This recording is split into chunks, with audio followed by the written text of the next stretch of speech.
નમસ્કાર વિદ્યાર્થી મિત્રો, ધોરણ 10 વિષય ગણિત અને ખૂબ જ સહેલું અને પાસ થવા એવું ચેપ્ટર છે 10મું ચેપ્ટર વર્તુળ.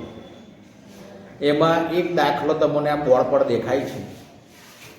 એ બોર્ડની અંદર તમે જુઓ તો એક દાખલો પરથી આપણે 5 દાખલા બી બનાવી શકાય. એટલે તમે આ જો ધ્યાન આપશો તો 2 કે 3 માર્ક તમારા આવી જશે. તો રકમ છે 2 સમકેન્દ્રીય વર્તુળોની ત્રિજ્યાઓ 13 સેમી અને 12 સેમી છે. મોટા વર્તુળની જે કોઈ એક ત્રિજ્યા છે એ નાના વર્તુળને સ્પર્શે છે તો એ જીવાની લંબાઈ આપણે શોધવાની છે. બરાબર.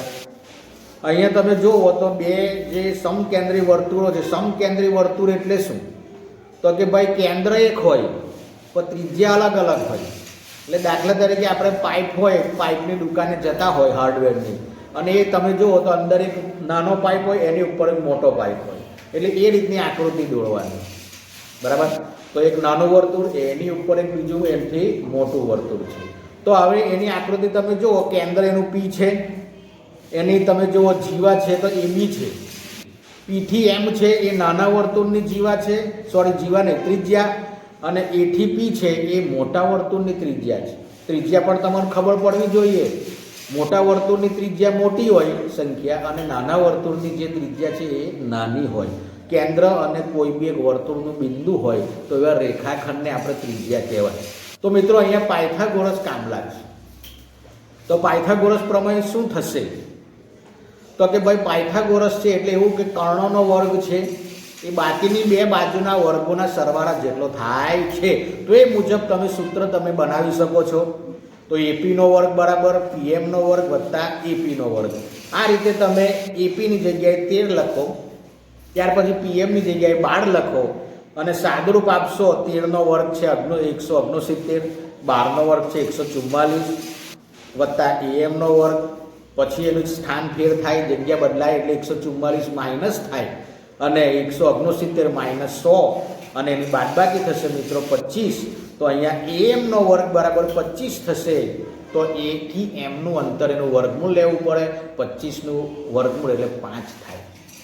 તો અહીંયા આપણને અડધું અંતર મળ્યું એ બીનું, જીવાનું અડધું માપ મળ્યું. કેટલું મળ્યું? તો કે 5 મળ્યું. હવે આખી જીવાની લંબાઈ શોધવાની કે છે. તો એથી બીનું અંતર કેટલું થાય? તો કે 2 ગુણ્યા એમ, એટલે કે 5 મળ્યા તે, એટલે 5 દુ ને 10 થાય. મિત્રો અહીંયા તમે જુઓ 10 સેન્ટીમીટર જવાબ આવશે આ દાખલાનો. ત્યાર પછી સાઈડમાં અમે તમને એ બતાવ્યા છે કે કોઈ બી તમને 5 દાખલા આમાંથી પૂછાય તો એના તમને મેં જે માપ આપેલા છે એમાંથી જ જવાબ મળશે. ધારો કે બાજુમાં તમને મૂકેલું છે મેં, તો કે 25, 24 હોય તો 7 જ જવાબ આવે.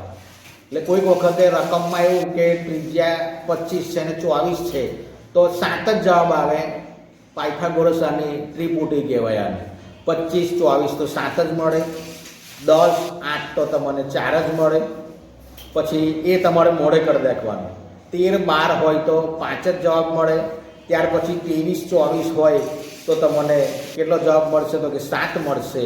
અને બીજું એવું કે 41, 40 તો 9 જવાબ મળે. તો આ તમે જો યાદ રાખશો, પાયથાગોરસની ત્રિપુટીઓ એટલે કે 3 બાજુઓ છે, એમાંથી 2 બાજુ આપેલી હોય તો ત્રીજી બાજુ એમાંથી જ મળે. તો આ રીતે પણ સહેલી રીતે પણ તમે એની જીવાનું અડધું માપ શોધી શકો પાયથાગોરસથી, અને એને ડબલ કરશો એટલે એની આખી જીવાની લંબાઈ પણ મળી જશે. એટલે ખૂબ જ અગત્યનો દાખલો છે આ. એક જ દાખલામાં 5 દાખલા છુપાયેલા છે, અને આ બધા જ દાખલા બોર્ડમાં પૂછાય તેવા છે. તો એ દાખલાને તમે સમજજો, નોટબુકમાં ગણજો તો તમને આવડી પણ જશે. અને જો ચેનલમાં નવા હોય તો મિત્રો એને સબસ્ક્રાઈબ કરો, અને પરીક્ષા નજીક છે એટલે આવા વિડીયો મૂકતો રહીશ, અને એ ધ્યાન આપશો ને તો પાસ નહીં, તમે સારા ગુણે પણ પાસ થઈ શકશો. Okay, best of luck.